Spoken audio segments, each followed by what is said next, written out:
Bonjour, je suis Renos Vakis, économiste principal à la Banque mondiale et votre hôte pour accélérer le développement. Des idées pour un impact. Ce n'est pas un podcast ordinaire, mais une conversation basée sur l'IA, présentée par l'Institut de la Banque mondiale pour le développement économique, où nous décortiquons les dernières recherches avec un seul objectif en tête: transformer de grandes idées en un impact réel. Commençons. Merci pour cette introduction, Renos. L'intelligence artificielle n'est plus une technologie du futur. Comme l'électricité ou Internet, elle devient une technologie à usage général qui pourrait transformer la manière dont les économies se développent, les gouvernements fournissent des services et les citoyens accèdent aux opportunités. Pour les pays en développement, cela pourrait se traduire par une meilleure éducation et de meilleurs services de santé, une hausse de productivité, une administration publique plus efficace et de nouvelles solutions à des défis de longue date. Mais il ne suffit pas d'introduire l'IA. Ces bénéfices dépendent des compétences, des infrastructures, des données et des institutions qui l'entourent. Sans ces éléments, l'IA risque d'accentuer les inégalités existantes. C'est précisément l'objet du rapport sur le développement dans le monde 2026, la promesse de l'intelligence artificielle. Dans ce premier épisode de la série consacrée au rapport, nous explorons deux questions essentielles. Pourquoi les pays en développement doivent adopter et adapter l'IA et comment les gouvernements peuvent agir en tant que facilitateurs, utilisateurs et régulateurs. Car concrétiser la promesse de l'IA ne dépend pas uniquement de la technologie elle-même. Il s'agit aussi de mettre en place les conditions et les politiques qui lui permettront de soutenir une croissance inclusive et d'améliorer la vie des populations. Exactement. Commençons par notre première grande recommandation. Adopter les solutions d'IA déjà disponibles sur le marché est un point de départ logique. Mais investir dans les fondations analogiques et numériques est indispensable pour favoriser l'adoption de l'IA. En d'autres termes, pour tirer pleinement parti de l'IA, un pays doit disposer d'une base solide à la fois physique et numérique. C'est là que les chiffres prennent tout leur sens. Par exemple, dans certaines régions d'Afrique subsaharienne, près d'un tiers des écoles rurales ne disposent pas d'un accès fiable à l'électricité, tandis que plus de 2 tiers n'ont pas d'accès régulier à Internet. Et la question ne se limite pas à la connectivité. Un fait marquant est que près de 9 enfants sur 10 ne sont pas capables de lire un texte simple.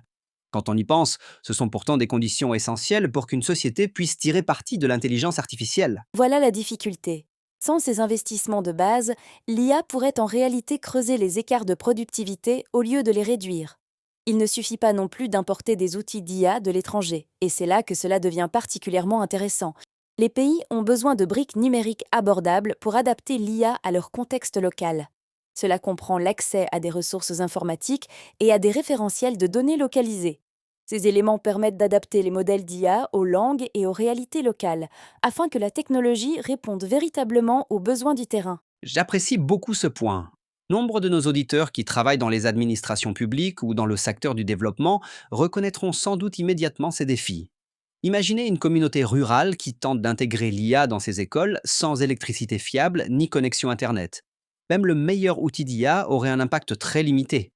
Absolument. C'est comme essayer de faire fonctionner une application moderne sur un ancien téléphone à clapet. Cela ne peut tout simplement pas marcher. Voilà pourquoi investir à la fois dans les infrastructures analogiques et numériques n'est pas une option, mais bien la base sur laquelle reposent toutes les innovations en matière d'IA.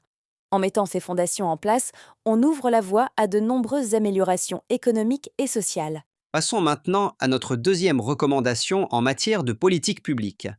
Élaborer des stratégies qui garantissent que les gouvernements ne soient pas de simples spectateurs, mais qu'ils jouent leur rôle activement de facilitateurs, d'utilisateurs et de régulateurs de l'IA. Exactement. Détaillons cela. D'abord, le rôle de facilitateur.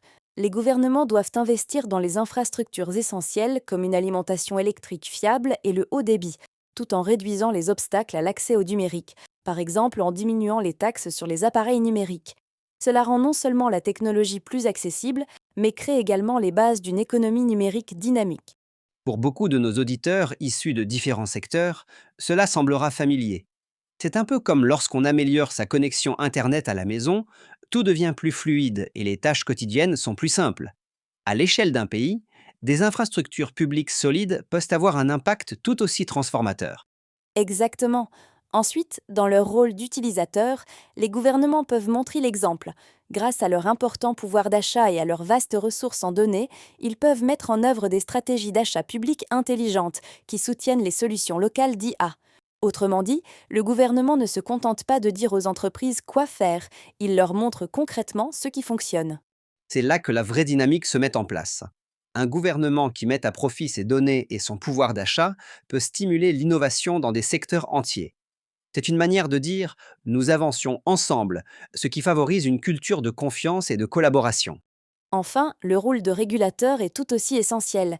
Les décideurs devraient commencer par encourager des normes volontaires au sein des secteurs concernés, puis s'appuyer sur les cadres légaux existants pour gérer les risques, notamment les biais et la cybersécurité.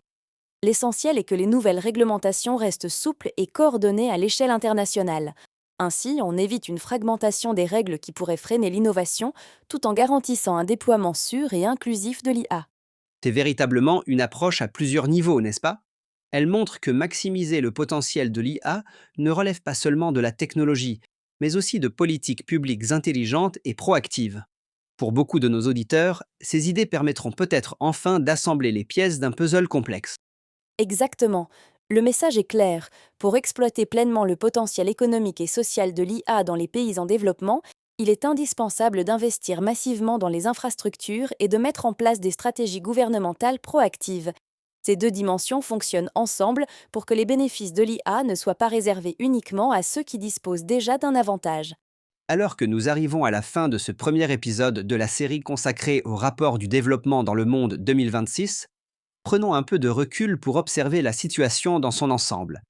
Notre discussion d'aujourd'hui montre que l'IA a le potentiel de transformer notre quotidien, à condition d'investir dans les infrastructures physiques et numériques fondamentales, et que les gouvernements jouent un rôle actif et équilibré.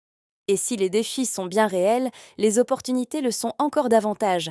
Des décisions politiques prises au bon moment et fondées sur des données probantes concernant l'utilisation de l'IA pourraient stimuler une croissance économique inclusive, améliorer les services publics et renforcer la responsabilité dans la gouvernance.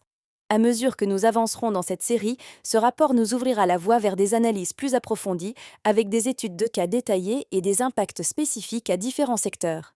Il y a beaucoup de matière à réflexion, mais c'est aussi extrêmement encourageant. Nous voyons un véritable potentiel dans la combinaison des bonnes technologies et des bonnes politiques. Un potentiel qui touche le quotidien des populations partout dans le monde. Absolument. Le parcours visant à transformer le développement grâce à l'IA ne fait que commencer. Avec des investissements réfléchis et des politiques proactives, nous nous dirigeons vers un avenir où la technologie contribuera à relever de défis de longue date, tout en créant de nouvelles opportunités pour tous. Merci de nous avoir accompagnés dans cette exploration approfondie du rôle de l'IA dans le développement.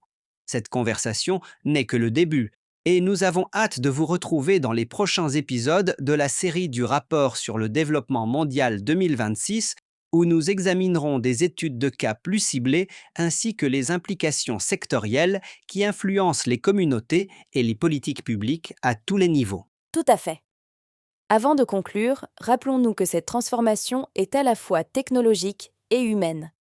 En renforçant les fondations analogiques et numériques et en adoptant des politiques proactives et équilibrées, la promesse de l'intelligence artificielle devient réellement accessible. Et pour les décideurs comme pour l'ensemble des parties prenantes, ce rapport offre des pistes d'action concrètes pour favoriser un changement significatif. À vous la parole, Renos. Merci de vous joindre à nous.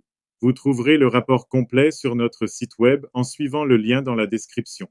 N'oubliez pas de vous abonner pour être informé des prochains épisodes. Et avant de partir, comment comptez-vous mettre en pratique ce que vous avez appris? Quel sujet aimeriez-vous que nous abordions ensuite? Nous serions ravis de le savoir. À bientôt.